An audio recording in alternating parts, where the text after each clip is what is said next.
Սիրելի հետևորդներ, դուք դիտում եք Բաստիոն հաղորդաշարը, այսօրվա մեր հյուրը Արսեն Գրիգորյանն է, Մրոն, Հայաստանի վաստակավոր արտիստ։ Բարև ձեզ, պարոն Գրիգորյան։ Հազար բարի։ Առաջին հարցը գուցե մի քիչ այսպես ընդհանրական թվա, բայց ինձ շատ հետաքրքիր է, թե ինչ է երգը։ Ինձ համար երգը ասելիք է։ Ասելիք է, որը որ երաժշտության միջոցով շատ ավելի հեշտ հասնում է տեղ։ Միտք է։ Եվ երբ որ ինքը ասելիկա զուրգ է լինում, ինձ համար դադարում է։ Ուղղակի որպես ֆիզիկական երևույթ կարող է այո լսելու ինչ որ մի երևույթ է, բայց ինձ համար շատ կարևոր է երգը ունենա ասելիք։ Ինչպես իմ վարպետը երջանկահիշատակ Հովհաննես Բադալյանն է ասում, երգի մեջ խոսքի իշխանությունը պետք է լինի, այսինքն ասելիքը, ոչ թե խոսքեր շարված, այլ ասելիքը, եւ մենք գիտենք, որ հենց երգով մենք հաղթանակներ ենք կերտել, եւ կան երգեր նաեւ, որոնք որ այսօր դժբախտաբար մեր իրականության մեջ տարածում ունեն, որոնք որ վնաս են տալիս մեր մտածողությանը, իբրև հայ, մեր մտածողությանը, մեր լեզվա մտածողությանը, մեր հոգեբանությանը, մեր երեխաների հոգեբանությանը, եւ դրա համար շատ ընդարձակ է երգը մենք որ հարցնում եք ինչ է երգը, ինքը միանշանակ չէ պատասխանը, դրամ իմ ընկալումն է այդպես, երգը շատ կարևոր բան է մեր կյանքում։ Թույլ տվեք ձեզ Մրո ասեմ, էլի։ Խնդիր չկա։ Մրո ջան, իսկ երբ որ դուք ասում եք, որ վնաս է տալիս, դուք նկատի ունեք ռաբիսը։ Ես ի նկատի ունեմ յուրաքանչյուր երգ, որը որ իր պատկանելությամբ հայերեն չի, սակայն ասենք գողություն է լինում, իրական այդպես է։ Ինչ որ մի ուրիշ ազգի, հիմնական թուրքական, արաբական, ադրբեջանական, այդպես դարբեր, բարսկական, դարբեր այդպես երկրների, երկիչներից ինչ որ երաժշտություն են գողանում եւ այդպես կոպիտ ասած հայերեն խոսքեր են հագցնում։ Եվ այնտեղ չկա հայերեն լեզվան մտածողություն բնականաբար, որտեղ կարևորը հարմար լինի դվյալ երգին, այսինքն եւ եթե նկատենք դվյալ երգերը, որոնք որ հիմա տարածված են, հիմնականում մի քանի ինչ ասեմ, մի քանի բառերից է բաղկացած։ Բոլոր երգերում նույն բառերն են, այո, պրիմիտիվ, այո, ոչ հասարակ, որտեղ հասարակը լավ բան է, պրիմիտիվը սարսափելի է եւ ասում եմ, տվյալ դեպքում երգի վնասը շատ մեծ է լինում, որովհետեւ մենք երգով սիրել ենք, երգով կռվել ենք, երգով արարել ենք, մեր երգը հողից է ծնվում, ինչպես Չարենցն է ասում, եւ մենք այդ ամենը ինչ որ անում ենք այսօր, խոսքս նրանց մասին է, ովքեր որ չեն մտածում, որ այդ երգով ինչ ասելիք պետք է ունենան հասարակության մեջ, ոչ թե Աստված տվել է, բոլորին էլ շնորհք է տվել իմիջիայլոց, ընդհանրապես մարդ չկա, որ Աստված իրեն շնորհք չի տվել, այդ երգիչները, որոնք որ այդ երգերը երգում են, իրենք շնորհքով են, մեծ տաղանդով երգիչներ են, ուղղակի խնդիրը թե ինչ են երգում, եւ արդյոք իրենց ասելիքը ինչ է, երգով գումար վաստակել, երգով հայտնի դառնալ, կրկին, որովհետեւ ավելի հարստանա, ավելի իր նաեւ այդպես իրեն լավ զգա, որ ճանաչված է եւ թե օրինակի համար հասարակության մեջ, ինչպես բժիշկը իր վրա վերցնում է այդ առաքելությունը, որովհետեւ մարդկանց բուժի, երկիչն էլ ինչ որ առաքելություն ունի հասարակության մեջ, իսկ հայ հասարակության մեջ պետք է երկը հայերեն լինի, հայապատկան լինի, թե երաժշտության առումով, թե իհարկե խոսքի առումով։ Դրա համար ստեղ գիտակցությունն է գալիս հիմնականում։ Մենք գիտակցում ենք արդյոք, թե մենք ինչ ենք անում։ Գիտակցությունն է բերում ծառայել մշակույթին, ոչ թե մշակույթը ծառայեցնել քո անձնական շահերին։ Բայց այդ այլ երկրի բաներ, որ վերցնում են երաժշտություններ, իրենք հիմնականում օրինակ ասենք հնդկական չեն վերցնում, ես իմ պակիստանյան չեն վերցնում, չէ, կոնկրետ ինչ որ երկրների են վերցնում։ Հուշում եք արդեն, որ ընդեղից էլ վերցնել։ Ու մեր ժողովուրդն էլ դա լսում է։ Այսինքն եթե վերցնեն ինչ որ ասենք, չգիտեմ, պաղեստինյան երգ կամ վերցնեն ինչ որ աֆղանական երգ, դա չեն լսի, բայց այդ երաժշտությունը լսում են։ Դա արդյոք նշանակում է, որ ինչ որ մտածողություն, որը պայմանավորված է այդ երաժշտությամբ, արկա է մեր ժողովրդի մեջ։ Նայեք, ես մի բան ասեմ, դժբախտաբար այն ինչ որ տնտեսական հասկացություն է եղել, պահանջարկ եւ առաջարկ, մտավ նաեւ մշակույթի դաշտ։ Այն ինչ իմ պատկերացմամբ դու որպես մշակույթի ներկայացուցիչ, արվեստի ներկայացուցիչ, օրինակ թատրոնները, ներկայացումները եւ այլն, պետք է այդպես անես, ասելիք ունենաս, որովհետեւ քո ժողովրդին տաս այնինչ որ իրեն կբարձրացնի։ Եթե մենք նույն երգը պիտի լսենք թուրքերեն, եւ հետո նույն երգը լսում ենք հայերեն, երբեմն հերվից չես էլ պատկերացնում, որ սա ինչ լեզու է։ Դա ազդում է մարդու մտածողության վրա եւ նաեւ իր ազգային ինքնության պահպանման այդ խնդիրը իր մեջ թուլանում է։ Մենք քիչ առաջ խոսեցինք դրա մասին, որ պահպանումը չի նշանակում, որ պիտի չզարգացնես, բայց զարգացրու այն ինչ որ դու ունես։ Ասենք եթե դու բերում ես տարբեր երկրներից ինչ որ երաժշտություններ, որոնք որ ավելի շատ իրենք կոմերցիոն, ավելի այդպես գլոբալիստական նաև բնույթ են գրում եւ սիրուն գործիքավորում ես, շատ սիրուն փաթեթավորում ես։ Դա էլ է խնդիր, ասեմ, մի որոշ ժամանակ առաջ հստակ էր, թե որն է վիրուսը, քո անտիվիրուսը սկսում էր աշխատել։ Հիմա, քանի որ շատ սիրուն է փաթեթավորված, փաթեթավորում բավականին սիրուն գործիքավորում են անում, բավականին շատ ծախս են անում եւ այլն, բայց մեջը բովանդակություն չկա։ Այսինքն դու բերում ես եւ սկսում ես ասել, որ սա քեզ համար սա է քո հոգու բահանջը։ Եվ կամաց սա նոր չսկսեց։ Կամաց եւ այսօր այդ վիճակը ունենք, բայց մենք ունենք հակառակ կողմը նաեւ շատերս, որոնցից մեկը ես, մենք վերցնում ենք մեր ավանդական երգերը, մեր աշխուղական երգերը, մեր կոմպոզիտորական երգերը, զորօրինակ Խաչատուր Ավետիսյանի, Ալեքսեյ Հեկիմյանի եւ մնացած մեր շատ մեծանուն երգահաններ, որոնք որ բավականին մեծ շտեմարան ունեն։ Եվ այդ երգերը ժամանակակից շունչ տալով, ժամանակի գործիքավորումներով եւ այլն նորովի մատուցում ենք մեր ժողովրդին եւ հատկապես մեր մատաղ սերնդին եւ շատ լավ ընդունվում է ուղղակի այդ չգիտակցելով որ ինչ դեր կարող է խաղալ այն թրքաբարո երաժշտությամբ հայերենը մեր ժողովրդի հոգեբանության համար աղաբաղելու համար մարդիկ խնդիր չունեն։ Կարևորը որ ինքը հա շատ լավ, հիմա հատկապես որ երկում են ոնց ասես, ինչ ասես, առանց սահմանների,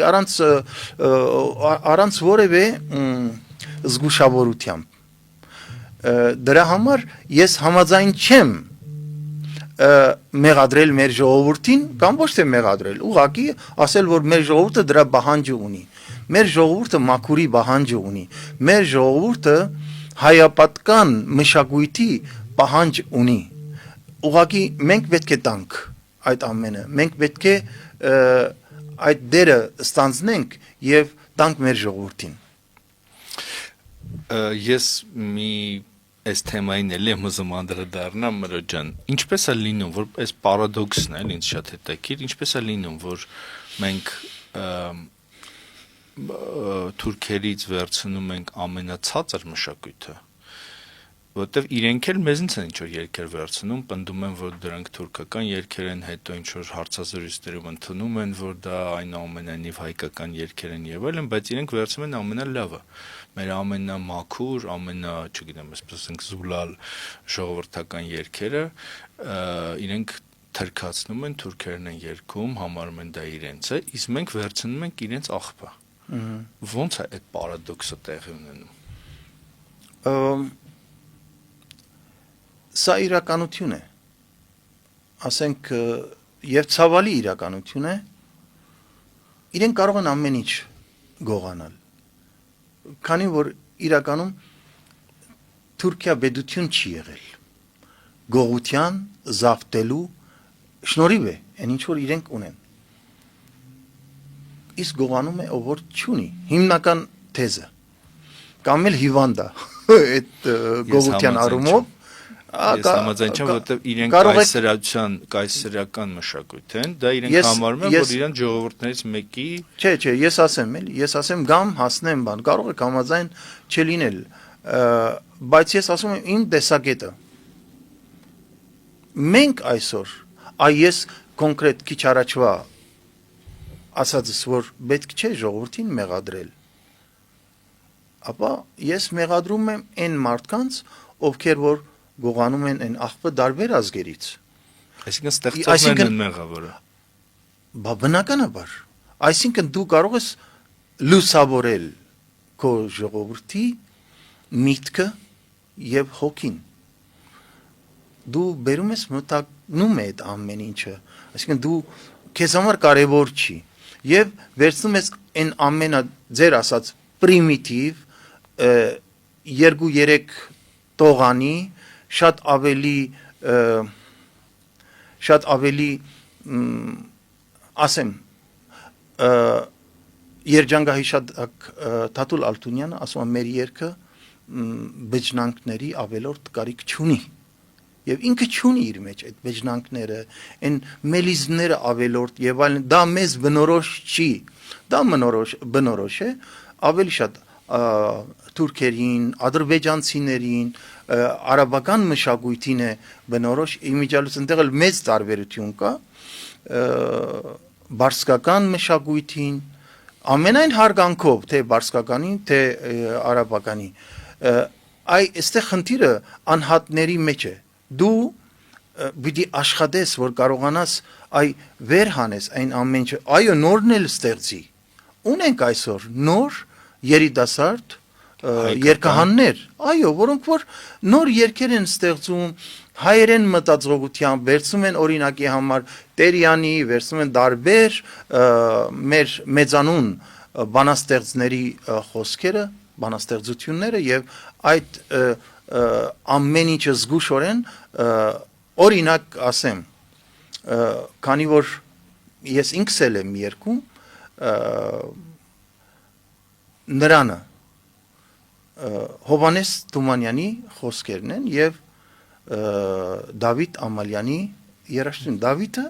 անդրադառնում է մեր մեծերի խոսքերին ես ուզում եմ որ ինձ նման էլ չսիրեր մեկը քեզ մենք պետք է տարածենք այդ երգերը եւ տարածում ենք միտքը հայերեն միտքը որը ինքը շատ ավելի բարձրացնող է վեհացնող է մարդուն դանում է դեպի վերելքներ ես կարծում եմ որ քանի որ հեշտի յետևից են ընկնում այդ աղբը բերելը ավելի հեշտ է դրամ աշխատելու ավելի չգիտեմ բայց ինքդ քո վրա աշխատելու համար պետք է մտածես Ձեր ասածից այնպիսի տպավորություն ստեղծվում, որ այդ մենք ազգայինի փնտրտուքի ճանապարհն ենք, որտեղ մի կողմից մարդիկ լսում են այն ինչը որ թուրքական է, արաբական է եւ այլն, մյուս կողմից, բայց մենք ունենք այն ինչը որ համարում ենք հայկական, ինչը որով պայմանավորվում է մեր մտածողությունը, մեր մշակութային ժառանգությունը, այո, եւ այլն։ Ինչպես պետք է մենք ուղղորդենք այս գործընթացը, այսինքն եթե թողնենք այս իրավիճակի, մենք տեսնում ենք, որ այդ երաժշտությունը, ցածրաճաշակը գնալով ավելի է շատանում, տարածվում, մարդիկ չեն ամաչում, որ իրենք ռաբիս են լսում, հարսանիքները անցնում են բացառապես ռաբիսի տակ, բացառապես չէ, նու մեծ մասամբ, հա, որովհետև ասեմ, դա ուրիշ հարց է, այո, մեծ մասամբ այդպես է, բայց շատ անգամ լինում են հրավիրված երգիչներ, խմբեր, մեր ավանդակ, օրինակ վերջին մոտավորապես վերջին 20 տարվա ընթացքում մենք սկսել ենք այդ ավանդույթը վերականգնել հայկական ավանդական հարսանիքը, այսինքն ամբողջությամբ իր ծիսակատարությունը մենք անում ենք, իհարկե ոչ բոլորն են անում, բայց եւ նաեւ մի բան էլ ասեմ, եթե այսօր նայենք հարսանիքների, օրինակ կամ տարբեր տեսակի խնջույքների ժամանակ շատ անգամ հնչում են մեր ազգային ավանդական գեղեցկական երգերը ժամանակակից գործիքավորմամբ եւ մեր ժողովուրդը իրար ձեռք բռնելով բարում են շուրջ բարը, որը մեզ բնորոշ է, այսինքն բարը, որը որ մեզ բարձրացնում է այ ուղղահայաց շարժումներով եւ իրար հետ հաղորդակցվելով աղոթք է դեպի երկինք, դեպի Աստված։ Այստեղ իմ պատկերացմամբ այստեղ շատ կարևոր է պետական ռազմավարությունը։ Այսինքն մենք պետք է ունենանք ազգային մշակույթի պահպանման, զարգացման, բայց ինչ պետք է անի պետություն, պիտի ասենք, ես ասեմ, պարոն ես ինչ են դու այլևս մի երգի։ Ես ասեմ, դա կարճ ճանապարհ չէ, դա քաղաքագրթական ընթացք է, որը որ եթե ժամանակին մենք ունեցել ենք ինչ որ ընդհատում կա, եւ դա պետք է վերականգնել, այսինքն խնդիրը դաստիարակության մեջ է, եւ ես այդ ամեն ինչը պատկերացնում եմ, առաջին հերթին մենք պատասխանատվություն պետք է կրենք մեր երեխաների դաստիարակության համար, մենք ոնց ենք պատկերացնում մեր գալիքի հասարակությունը, ասենք նույն էլ մշակույթի իմաստով, ասենք ես ծրագիր ունեմ, որ հստակ բոլոր մանկապարտեզները պետք է ենթարկվեն մշակույթի նախարարությանը եւ մշակույթի նախարարությունում պետք է ծրագիր մշակվի մեր այ գալիքի հասարակության դաստիարակության համար մենք ինչ ենք անելու այստեղ մենք հիմա պատասխանատվություն ենք կրում օրինակի համար որ երեխաները ճիշտ ծնվեն կարակը չխափեն այս ինչը չանեն եւ սնունդի իմաստով առողջական իմաստով բայց զուտ հոգեվոր իմաստով մենք պետք է պատասխանատվություն կրենք հենց մանկապարտեզից իսկ ինչպես Նժդեհն է ասել գա մի ժամանակ երբ երեխաները կդաստիարակեն իրենց ծնողներին այսինքն այդ բանը շրջանը մենք պետք է կարողանանք ապահովել դա այն չի որ օրինակի համար դի ասես այսինչ մարդուն դու այս բանը մի երկի այո գա ժամանակ որ ես կարող եմ ասել եթե ես ունենամ լծակներ ես կարող եմ ասել մի երկի բայց սա երկի ես կարող եմ ասել որ դու շատ տաղանդավոր ես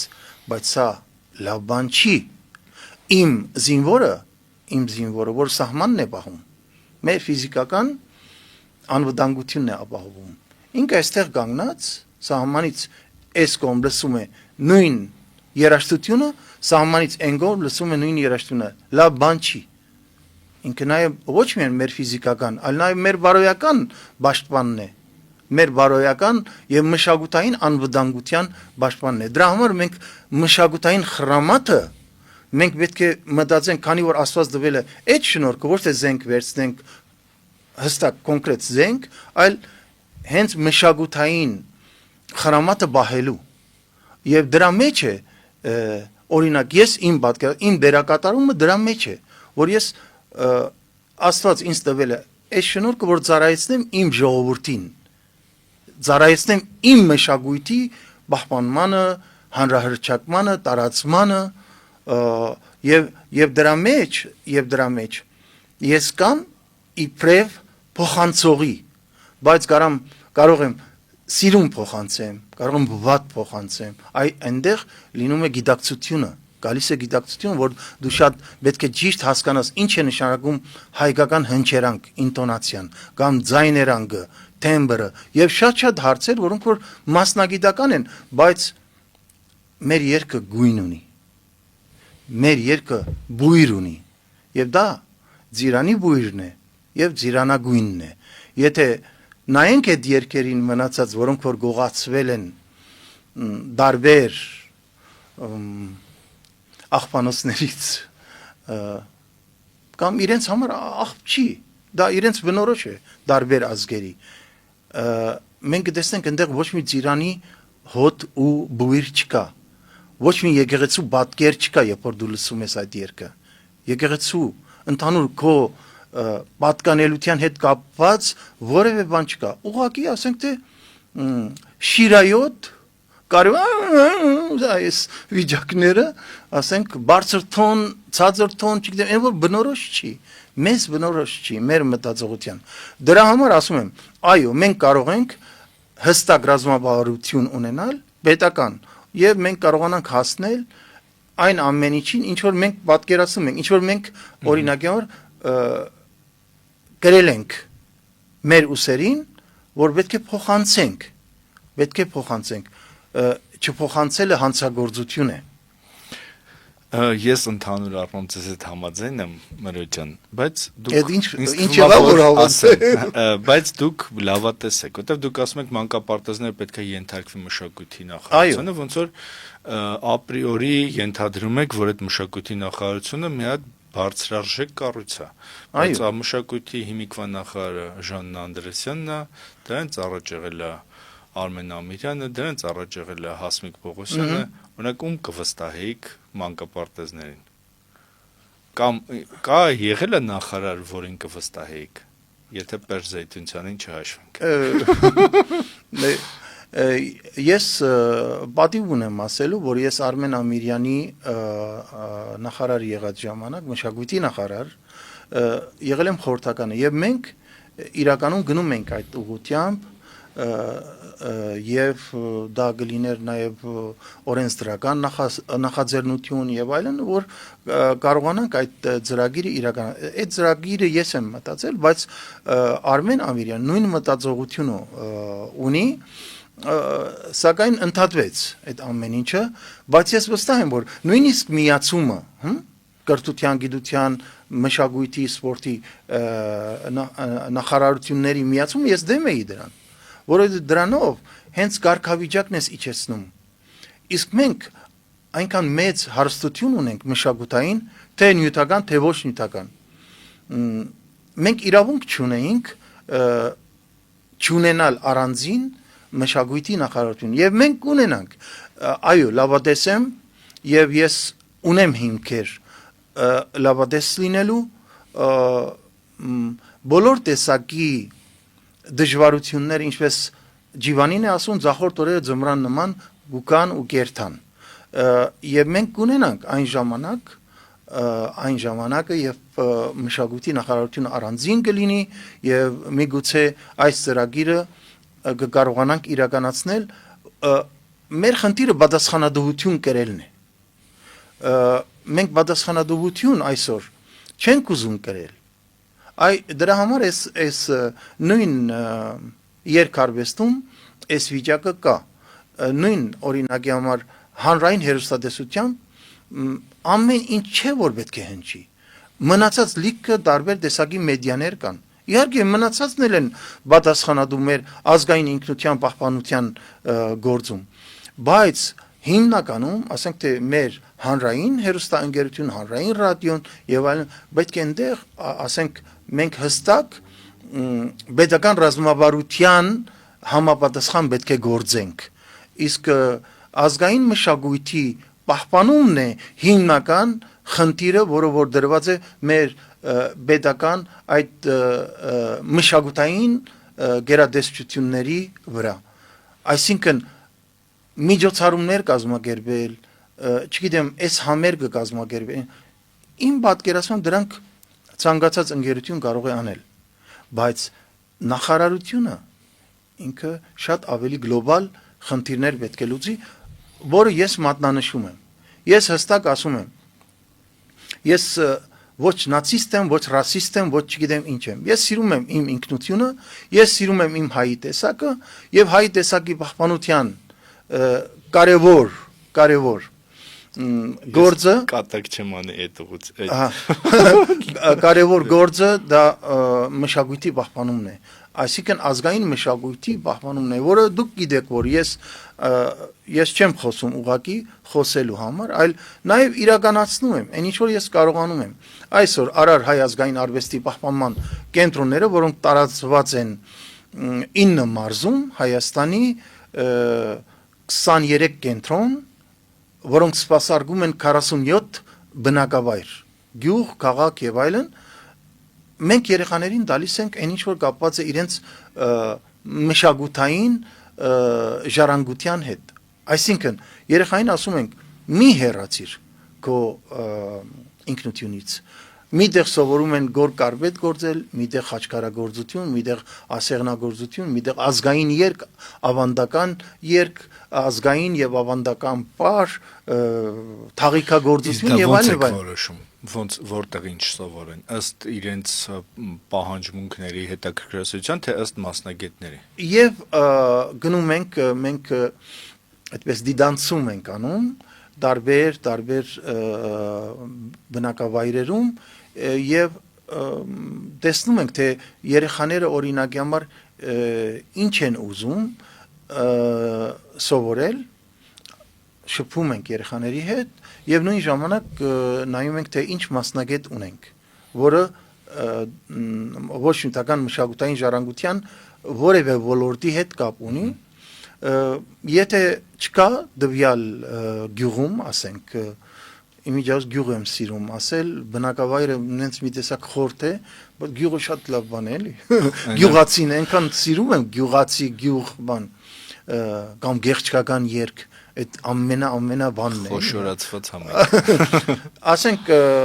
մոդիկ գյուղից կամ քաղաքից մասնագետ ենք հրավիրում, աշխատանքի ենք ընդունում եւ բնականաբար եթե ուրիշ տեղից է գալիս տրանսպորտի հարցնել ենք լուծում, դվյալ մասնագետ աշխատավարձը ստանում է, մեր երեխաները չեն վճարում։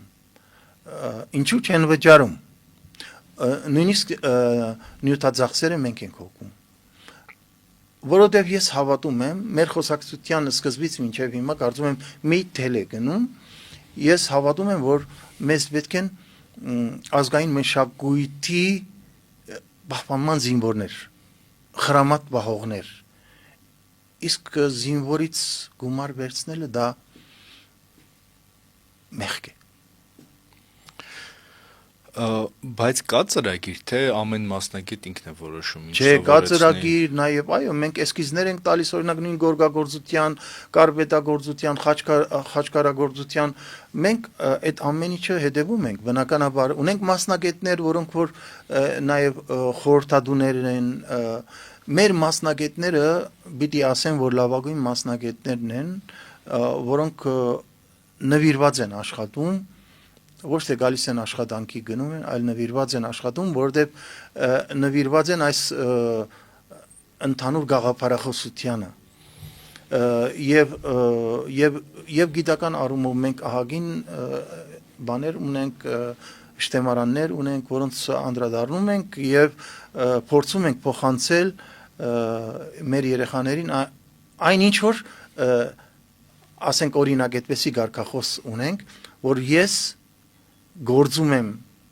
գորգ, ոնց որ տատիկս էր գործում։ Այսինքն եւ կենսաբանական կապը, եւ նաեւ ընդհանուր բարոյական կապը։ Այսինքն ինքը փորձում է մնա իր տեսակի մեջ։ եւ կարծում եմ հաջողվում է եւ դուք էլ անդրադարձել եք մեր արարի գործունեությանը եւ ընդլայնվում ենք։ Եթե 2017 թվականին մենք սկսել ենք Բերթավանից մի գյուղից, այսօր 47 գյուղ եւ այս ընթացքում 8 տարի անցավ, չէ՞։ 17 թվականից ինչքան է անցել։ 17-ից 9 9 տարի։ 9 տարվա ընթացքում մենք ունեցել ենք 10000 շահառու եւ այսօր հենց հիմա ունենք 1078 երեխա եւ մեծ սահմանափակում էլ չունենք։ Բայց հետո կան երեխաներ, որ դա ազդում է իրենց մասնագիտական ընտրության վրա։ Բնականաբար, այո, բնականաբար ունենք երեխաներ, արդեն երիտասարդներ, որոնք ընդունվել են Գեղարվեստի ակադեմիա, դարձել են լավ քանդակագործ, ոնց որ Էրիկ Ներսիսյանը եւ մեր Արթուրը եւ ունենք մասնագետներ, որոնք որ այսօր աշխատում են մեզ հետ, մեր մոտ են սովորել։ Ասենք գորգագործ Անին Մարդիրոսյանը մեզ մոտ սովորեց գորգագործություն եւ մենք ընթացքում խոսում ենք երեխաների հետ եւ կապ չունի երիտասարդ մեծ եւ հարցրեցինք, ասեց ես չեմ ուզում ոչ մի բան սովորել։ Ես ուզում եմ այս գորգագործությունը եւ կարպետագործությունը դառնա իմ մասնագիտությունը։ Եվ մենք հենց իր համար Զար գյուղում կենտրոն բացեցինք եւ այնտեղ ինքն է դասավանդում։ Հետո նաեւ մենք նպատակ ունենք տվյալ յուրաքանչյուր գյուղում օրինակի համար սկսեն աշխատել եւ աշխատանքով ապահովել։ Այսինքն պատվերներ ունենալ թե կարպետների, ասենք ովքեր մեզ դիտում են, կարող են պատվիրել եւ մենք տվյալ մեր հայրենակիցներին, մեր արարցիներին կարող ենք այդ պատվերը փոխանցել, իրենք պատրաստեն եւ այդպես ինքը շատ հասարակ մեխանիզմ է, ինչ որ ստեղ, բայց շատ արդյունավետ։ Հասարակ չի, համաձայն չեմ։ Շատ այո, դուք սերմեր եք ցանում միանշանակ։ Չէ, մեխանիզմն է հասարակ։ Բովանդակությունը այո։ Մրոջ ջան, մենք տեսնում ենք, որ այն ինչը որ այսպես ազգայինի հետ է կապված, օրինակ ասենք, չգիտեմ, գրական հայերենը։ Ինքը կենցաղում չի կիրառվում։ Օրինակ ասենք, երբ որ սովորեցնում են գրական հայերեն, գեղեցիկ ինչ որ բառեր եւ այլն, դրանք ինչ որ վեհ բաներ են, որոնք ինչ որ բառապաշարը, որը վերցված է ինչ որ բաներից, գրհին գրքերից, այսպես ասենք, որը կենցաղում չի կիրառվում եւ գրական հայերենը, օրինակ, չգիտեմ, մեքենա սարքողները չեն կիրառում, չգիտեմ ովքեր չեն կիրառում եւ այլն։ Եվ մոտավորապես նույն պատկերն էլ տեսնում ենք երգի պարագայում։ Այն որ այդ ազգային երգը, հայկական երգը եւ այլն կենցաղից ոնց որ կտրված լինի։ Ոնց որ, չգիտեմ,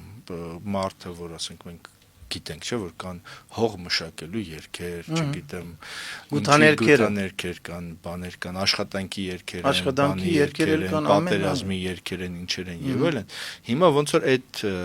մեր կենցաղից դուրս է եկել այդ երգը, էլի։ Դուք իհարկե համաձայն չեղեք այն իմ ասած այդ որ հարսանիքներում հայկական երգը քիչ է, բայց ամեն դեպքում էլի ոնց որ կենցաղից այդ երգը դուրս է եկել։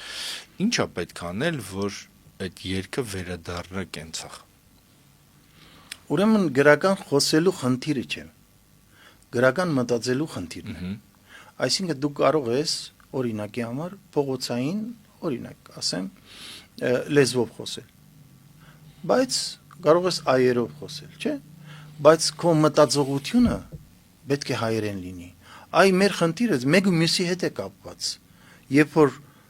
Երբ որ մարդկանց մտածողությունը ինքը գրական չի, ինքը հայերեն չի, ինքը դվացվում է, առնցվում է եւ այլն, նորից գալիս եմ նույն մենք ենք մեղավորը։ Հայերենի հետ կապված մի բան ասեմ, հա, Մրոջան, որ գրեթե բոլորը, օրինակ բոլոր պաշտոնյաները, բոլոր, չգիտեմ, եւ իշխանություն եւ ընդդիմություն բոլորը անում են հոլովների եւ կապերի սխալներ, որը նշանակում է, որ դա հակը հայերենը, չհայերենը։ Դե չհայերենի այ մտածողության խնդիրը։ Այսինքն հիմա մենք էլ ենք այերով խոսում, բայց ես իմ պատկերացում ես հայերեն եմ մտածում։ Կամ փորձում եմ հայերեն մտածել, որտեղ իմ ապրելակերպն էլ է հայերեն։ Որտեղ դրսևորվում է, արդացոլվում է քո կյանքում, քո բեմի վրա եւ կյանքում տարբեր պիտի չլինես։ Երբ որ դու բեմ ես բարձրանում, սկսում ես գեղեցիկ հայրենասիրական երգեր ես երգում, բան, ժողովրդին ասում ես մեր տեսակը պիտի պահենք, պիտի երգենք, փառաբանենք մեր հերոսներին, բան, բայց կյանքում դու ուրիշ ես, այդ չի լինում։ Այդ ձեր ասած պարադոքսը ստեղ է։ Այսինքն մենք պետք է փնտրենք, թե որտեղից է այս ամեն ինչը։ Երբ որ օրինակի համար տարբեր հերոստանգերություններ եթեր էին տալիս տարբեր հաղորդումներ, սկեչեր եւ այլն, որտեղ ծաղրվում էր մեր հայ գնոջ կերպարը։ Բեղերով, չգիտեմ, եթե հիշում եք։ Ձեն չենք անել ընդհանուր առմամբ։ Երբ որ ծաղրվում էր որևէ մեր ինչ որ գեղեցկական ավանդական որևէ երևույթ։ Ես սովորույթի մասին չեմ ասում, որովհետև սովորույթը ուրիշ է, ավանդույթը ուրիշ է։ Ավանդույթը երբ որ հավաքական է դառնում, չէ՞։ Մենք լռել ենք, մենք զգուշավոր չենք եղել, մենք նախանձախնդիր չենք եղել, եւ դրա համար մենք այսօր քաղում ենք, միայն այսօր չէ, արդեն ահագին ժամանակ է, քաղում ենք այն ինչ որ որոշ մարդիկ անզգուշ մարդիկ ես չեմ կարող ասել գիտակցված արել են պետք է ծաղրի դեմ առներ մարդիկ պիտի առնեին պետությունը պիտի առներ բոլորը հոդված պիտի լիներ բոլորը հոդվածագիրները ասենք թե ես էդել եմ ասում ասենք թե մենք ունենք մեր մեջ ամբիոնի մարդիկ ամբիոնից կարող ես լիքը բան ասել, քննադատել, բայց կյանքում դու նույն բանն ես անում։ Դա խնդիր է։ Դա մեծ խնդիր է, որովհետև կյանքում քեզ տեսնում են բոլորը։ Դու երգիչ ես, էլի եմ ասում, երգում ես հայրենասիրական երգեր, բայց կյանքում երբ որ խնդիր է առաջանում սահմանի վրա, երբ որ խնդիր է առաջանում Արցախում, երբ որ խնդիր է առաջանում քո կյանքում, որ բողոք ունես, Կիրանցում խնդիր կա, տատիկը նստած է ասֆալտին, բայց դու քո համերգն ես տալիս, գնում ես Ամերիկաներ, գնում ես Ռուսաստաններ եւ այլն, դա հայերեն ասած ֆալշա։ Սա լավ բանի չի բերում, հասարակության մեջ հակառակն էլ կարող լինի, Մարատ ջան, այսինքն մեկը կարա գնա մասնակցի բան, ակտիվ բան, բայց անտաղանդ երգիչ լինի, անտաղանդ Չէ, ես տաղանդի մասին չեմ խոսում, ես ասում հստակ օրինակ եմ բերում ես, հստակ օրինակ Այսինքն երբ որ կա տարբերություն ամբիոնից դու գիտնական ես խոսում ես ազգագրության մասին ես խոսում պահպանության մասին ես խոսում բայց քո երեխաները առնվազն մի հատ մշուխր մայրոք է երխուշտա չեն իմանում ես չեմ ասում որ բոլորը պիտի իմանան Երանի բոլորը իմանան եւ ես Երանի եմ տալիս երբ որ մեր ազգային մշակույթը համատարած լինի մեր հայ հասարակության մեջ Երանի եմ տալիս բայց դա չի նշանակում որ իմ երեխան Բրունո Մարս պիտի չճանաչի կամ Ստիվի Ոնդեր կամ Sting կամ Adele կամ դասականներից Չայկովսկին մյուսը ոչ իսեր աստծո այ ես պահպանողական եմ բայց միշտ էլ ասում եմ որ ես նույն ժամանակ ջինս եմ հագնում կոստյում եմ հագնում բայց իմ հոգին ջինսոտ չի դառնալու դրա համար մենք յուրաքանչյուրս այ դրա մասին էլ ասեմ այն որ անընդհատ տարածում են ամեն մարդ իր գործով պետք է զբաղվի ամեն մարդ իր գործով պիտի զբաղվի բայց այդ գործը պետք է ընդհանուրի համար լինի պետք է չմտածես որ մենակ քեզ համար լինի մենքով ապրել նշանակում է դու ել կաս մեջը։ Եսով ապրելը ոչ ոք չկա այնտեղ, մենքը չկա։ Մենք այդ խնդիրները պետք է լուծենք։ Ես մի մարքսիստական բառանցում օգտագործեմ տնտեսական ֆորմացիան, որը տնտեսական ձևն է, որում մենք ապրում ենք։ Հիմա երբ որ դուք ասում եք մշոխը եւ այլ շուրջ պարերը եւ այլն, դրանք համայնքի գյուղի պարեր են, որտեղ համայնքը միասին նշել է հարսանիք, միասին նշել է, չգիտեմ, ինչ որ տոն ժողովրդական, եկեղեցական եւ այլն եւ դուրս են եկել ուրախացել են։ Բայց հայտնի է, որ այդ ֆորմացիաները երբ որ փոխվում են, պետք է փոխվի նաև փոխվում է նաև մշակույթը։ Օրինակ, մենք ունեցել ենք ասացողներ, չէ՞, որ էպոսը պատմել են եւ երկասացներ, բանասացներ, կային հենց ասացողներ, որոնք էպոսն էին ասում, Սաստրի Դավիթն էին ասում եւ հեքիաթասացներ, նաեւ կա ապացույց, որ գիտականորեն ապացույց, որ ֆորմացիայի ենթարկվում, որ կար այդ ֆեոդալական բանը, որ արհեստավորների խմբերը արևմտյան Հայաստանում ման էին գալիս եւ ասենք բաներ, դարբիններ, չգիտեմ, դերձակներ եւ այլն, ու այդ խմբերի մեջ կային ասացողներ, որ երեկոյան հիմնականում դրանք հաշմանդամություն ունեցող մարդիկ էին, լավ ձայն ունեցող, որոնք երեկոյան այդ մարդկանց զբաղեցնում էին էպոսը երգելով, բայց հետո այդ երբ որ այդ պատմելով, երբ որ այդ ֆեոդալական բանը հատվածայնությունը վերացավ, դարբիններ սկսեցին գյուղերում հայտնվել ու այդ խմբերը վերացան, ասացողների ինստիտուտն էլ վերացավ։ Հիմա մենք ուզում ենք, որ հայկական երգը, այսպես ասած, շոխառը, չգիտեմ, մյուս պարերը եւ այլն, մենք պարենք ուրիշ տնտեսական ֆորմացիաներով, չհամապատասխանեցնելով դա քաղաքին։ Թե մենք, այսինքն դուք հավատում եք, որ կարելի է օրինակ 21-րդ դարում մարդը սմարթֆոնը գրպանում,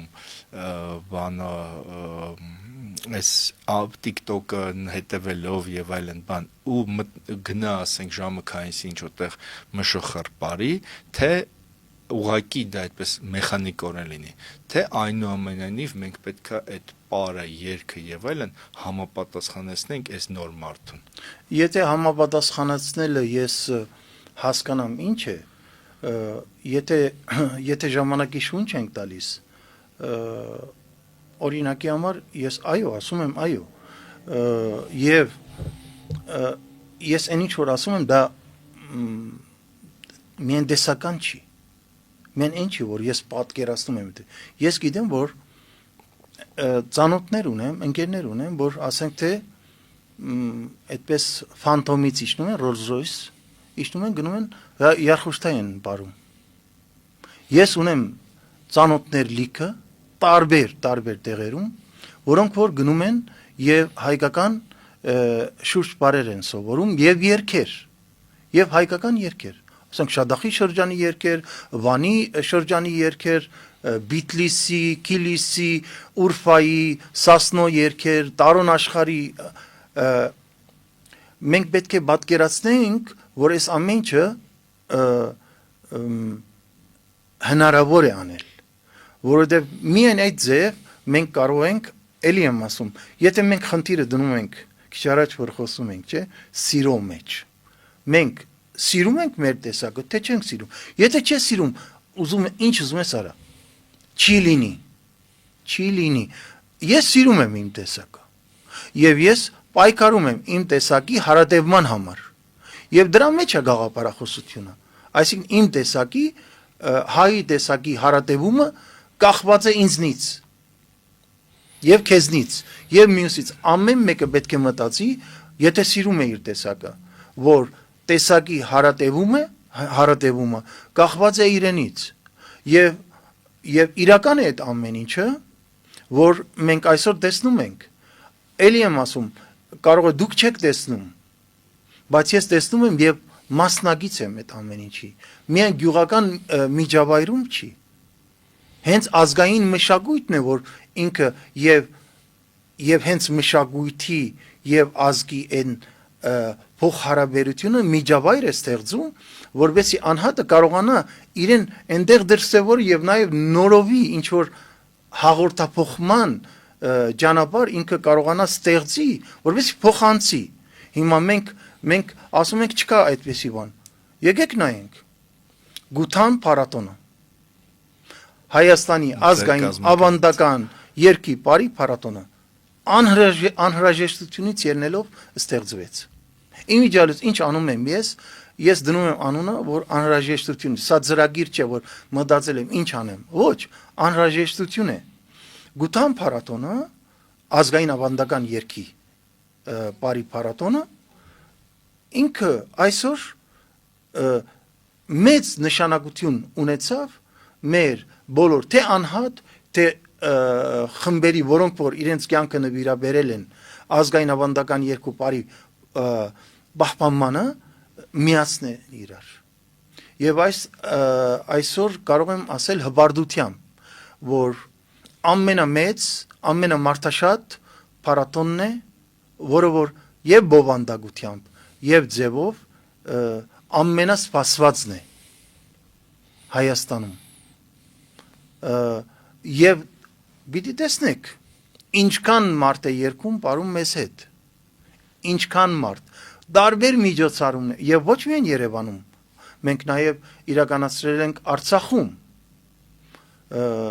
եւ իրականացրել ենք Տավուշում, մեր ժողովրդի արթնացումը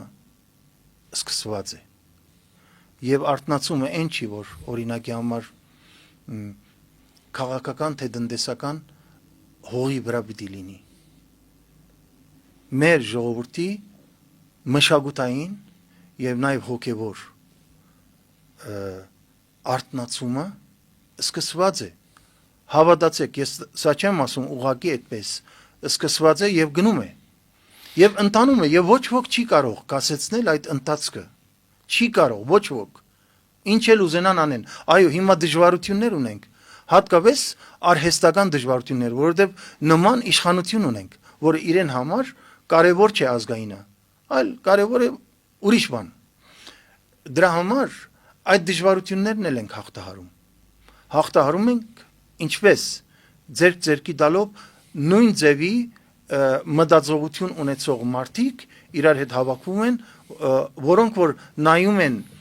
գալիքին նույն ձև, որ պետք է լինի ազգային պետություն, մենք պետք է ունենանք ազգային պետություն, որտեղ ազգային շահն է գերակա, որտեղ ազգային մշակույթը համատարած է մեր հայ հասարակության մեջ։ Դուք կանխեցիք իմ հաջորդ հարցը, ոնց էլ պատասխանեցիք դրան, ես ուզում եի ասել, որ այս հայկականությունը ինչպես եք տեսնում, էլի վերածնվող, թե նահանջող, որտեղ էս մեր ինքնության դեմ հարձակումներ կան եւ այլն։ Բայց նաեւ ճիշտ ասած ուզում եմ մի թեթև ձեր լավատեսության վրա այսպես ասած սառը ցնցուղ պահեմ այն իմաստով, որ դուք ասում եք, որ այդ ազգային երկի բարի արտնացում կա, ես համաձայն եմ ձեզ հետ, դա ակնհայտ է, բայց նաև պետք է ասել, որ այդ առաջնորդներն են քիչ, թույլ եւ չպատրաստված այն մարդիկ, ովքեր պետք է դա կազմակերպեն, տանեն, իհարկե դուք էլ եք այդ առաջնորդների առաջին շարքում, եթե ոչ առաջինը, բայց ամեն դեպքում այդ մյուս մարդիկ, ովքեր քարոզում են դա, ասում են եւ այլն, իրենք քիչ պատրաստված են, իրենք այդպես միանգամից ընկնում են ինչ որ բաների մեջ, չափազանցությունների մեջ ասեմ եւ դառնում են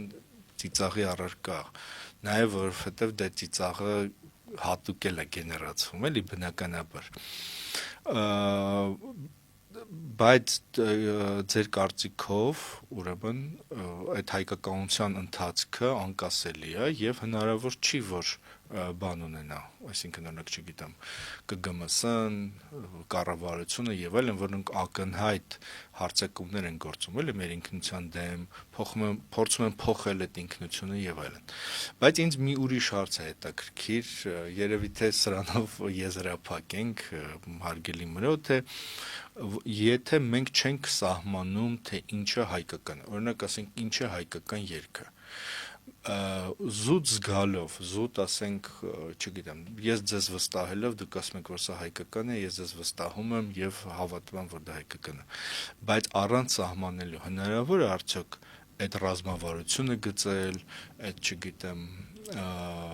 օտար հարցակումներին դիմակայել, այդ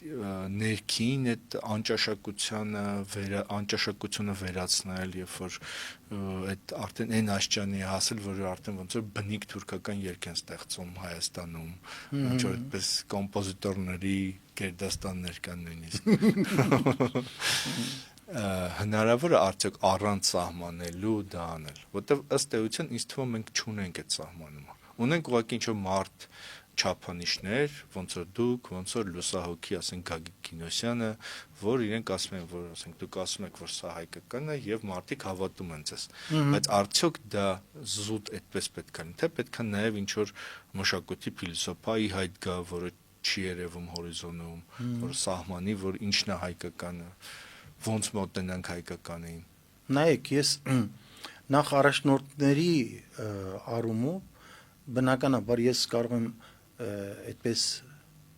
ասել, որ սառը ցնցուղը կարող է ձեզ համար լինի, բայց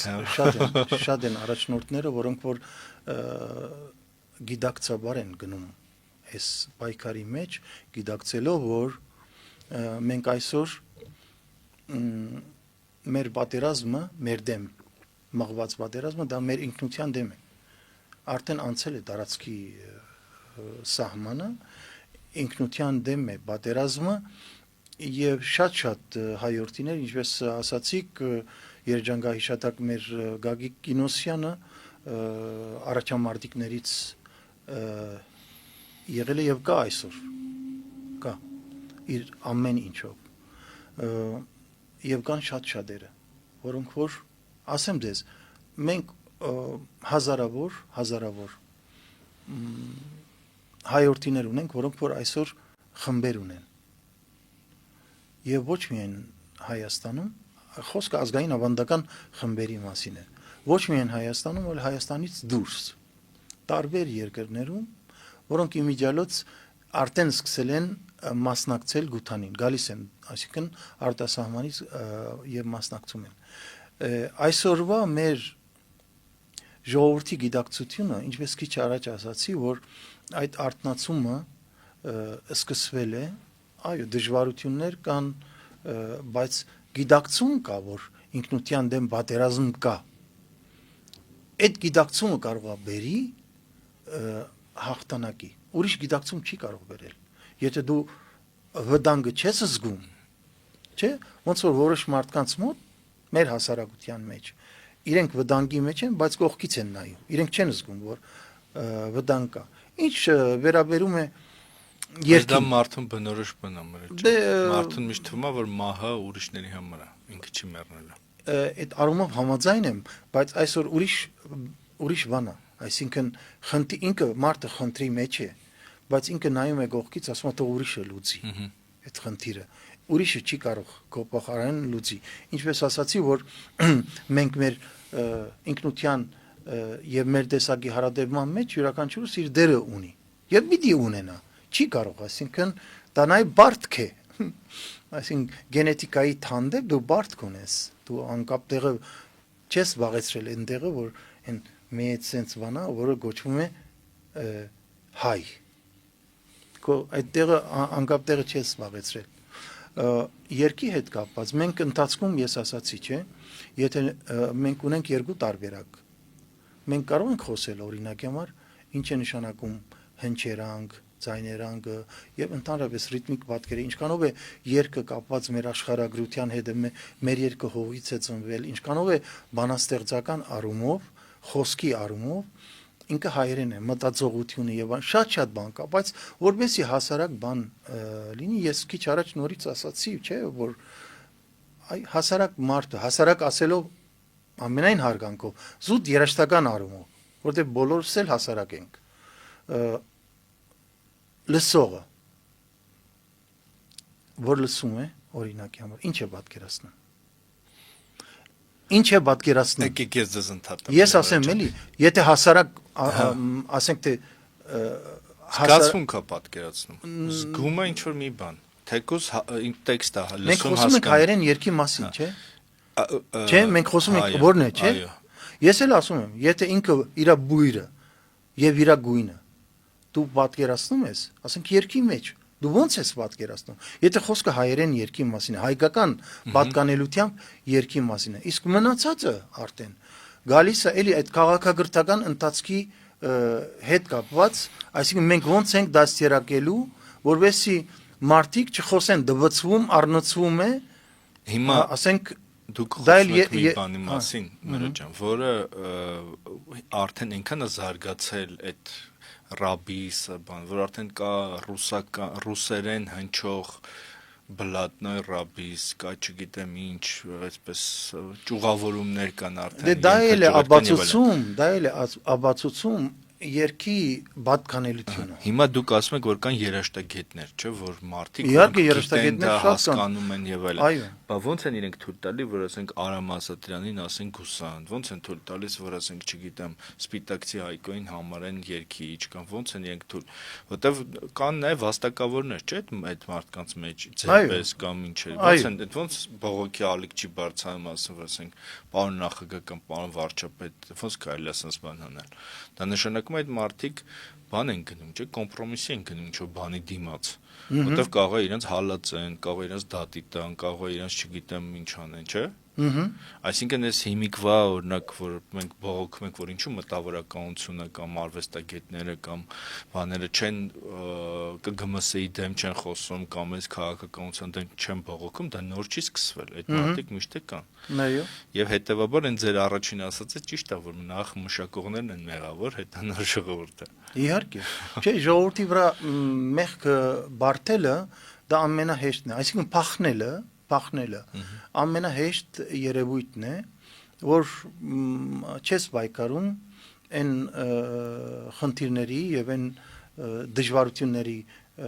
դեմ, որոնք արգա են քո կյանքում։ Ես իմ մասով ասեմ, ես հբարդ եմ, որ օրինակ ես այսօր համարվում եմ Հայաստանի Հանրապետության վաստակավոր արտիստ։ Անկախ դրանից, թե ով է դվել, ես գիտեմ, որ ես վաստակել եմ եւ մնացածը, այսինքն այն ինչ որ ես անում եմ, ես փորձում եմ իմ ունեցածը ծառայեցնել իմ ժողովրդին եւ իմ մշակույթին։ Այո, պետք է պետական ռազմավարություն։ Պետք է այդ ամեն ինչը, տեսեք, ժամանակին մի հատ օրենք հանեցին, բոլորը խառնվեցին իրար, չէ՞, որ չի կարելի պետական միջոցառումների ժամանակ դնել ձայնագրությունն ու բերանը բացել փակել, չէ՞։ Եվ բոլորը խառնվեցին իրար, որովհետև այնտեղ մաղվում է ով է երկիչը, ով է չի երկիչը։ Հետո արդեն թուլացավ, հետո արդեն նույն բանը ստացվեց եւ այլն։ Ամեն ինչ կարող ես անել, եթե դու լծակ ունես եւ քո ցանկությունը արդար է։ Դու կարող ես անել այդ ամեն ինչը։ Ով է դվել այս կոչումը, ով չի դվել այդ կոչումը եւ այլն։ Դրանք նաեւ մտածողություն են, այսինքն մեր ժողովրդի մտածողությունն է։ Մենք պետք է դուրս գանք դրանից, ասենք, ես որ ասում եմ, ես հպարտ եմ դրանով, ես չեմ ապրում դրանով։ Ես հակառակը, սա ինձ ավելի է բարտավորեցնում, որ ես էլ ավելի աշխատեմ, որովհետև ես ճիշտ ճանապարհի վրա, սա ցույց է տալիս, որ ես ճիշտ ճանապարհի վրա եմ։ Ուրեմն ես ինչ պետք է անեմ, ես պետք է ավելի շատ աշխատեմ, ես ավելի շատ երգեր վեր հանեմ, երգեր կան, որ փոշի է դրած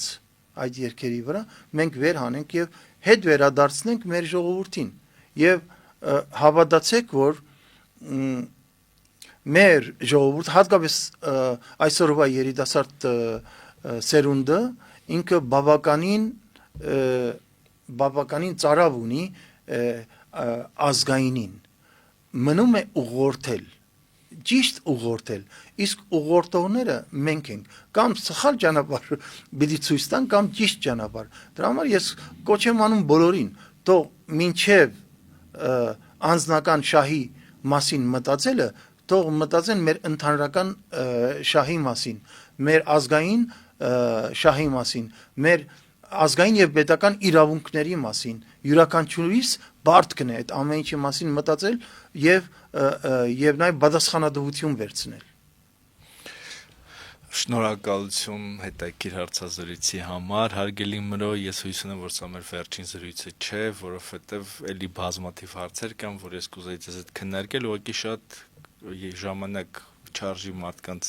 համբերությունը չարաշահել։ Շնորհակալություն, որ հյուր եկաք։ Ես էլ եմ շնորհակալ։ Հիշեցնեմ, որ մեր այսօրվա հյուրը Բաստիոն հաղորդաշարի Արսեն Գրիգորյանն էր Մրոն։ Շնորհակալություն, որ հետևում եք մեզ, կհանդիպենք։